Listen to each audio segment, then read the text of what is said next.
اعوذ باللہ من الشیطان الرجیم بسم اللہ الرحمن الرحیم۔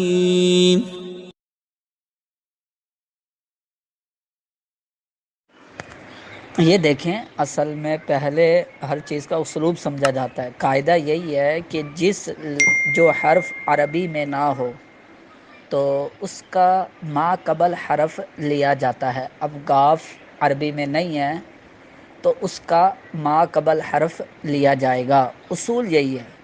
لیکن کچھ چیزیں ذوق سلیم پر موقوف ہوتی ہیں۔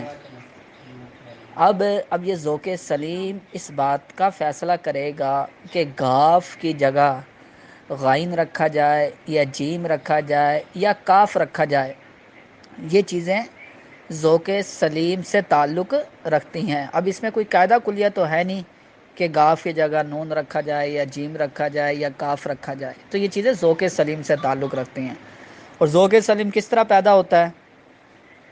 ظاہر ہے اس کے لیے آپ کو قدیم جدید عربی کلام کرنا پڑے گا، پڑھنا پڑے گا کہ جدید عربی پڑھنی پڑے گی، عربی ویب سائٹ کا مطالعہ کریں زیادہ سے زیادہ، کہ غور کریں کہ صرف ایک گوگل کو لے کے آپ فیصلہ نہیں کر سکتے کہ گوگل نے ترجمہ کیا۔ گوگل جو ترجمہ کرنے والا ہوتا ہے وہ بھی ہماری طرح ہی ہوتا ہے، کوئی حتمی فیصلہ نہیں ہوتا، حتمی اس کا تجربہ نہیں ہوتا کہ ہم کہہ دیں جی بس اس نے ترجمہ کیا۔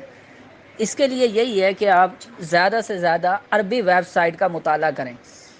آپ یہ دیکھیں کہ جہانگیر جو مختلف عربی ویب سائٹ ہیں جو اردو سے عربی والی، اچھا بعض ایسی عربی ویب سائٹ بھی ملیں گی جو پاکستان کے شہروں پر تبصرہ کر رہی ہوتی ہیں نا، جس طرح کراتشی، اسی طرح راول پنڈی، گجرات، تو ایسے کچھ عربی ویب سائٹ ہیں جو پاکستان کے شہروں کی پہ تبصرہ کر رہے ہوتے ہیں، پاکستان کے حالات پر تبصرہ کر رہے ہوتے ہیں۔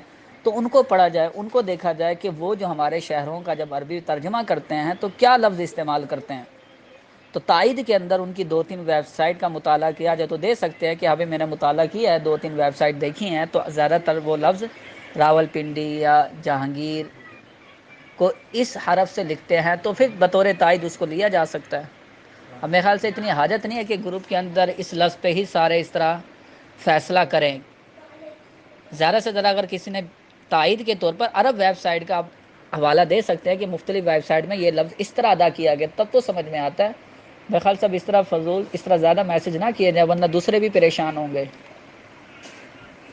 اصول کو سمجھا کرے نا، اصل جو چیز ہے فالو، یعنی کہ اب یوں سمجھ لیں کہ عربی کے اندر زیادہ تر نقل ہی چلتی ہے نا، کہ آپ کا جتنا کلام فصیح بلاغہ کے کلام کے قریب ہوگا اتنا فصیح و بلیغ ہوگا، جس طرح میں نے ادب کی تعریف بھی بیان کی تھی۔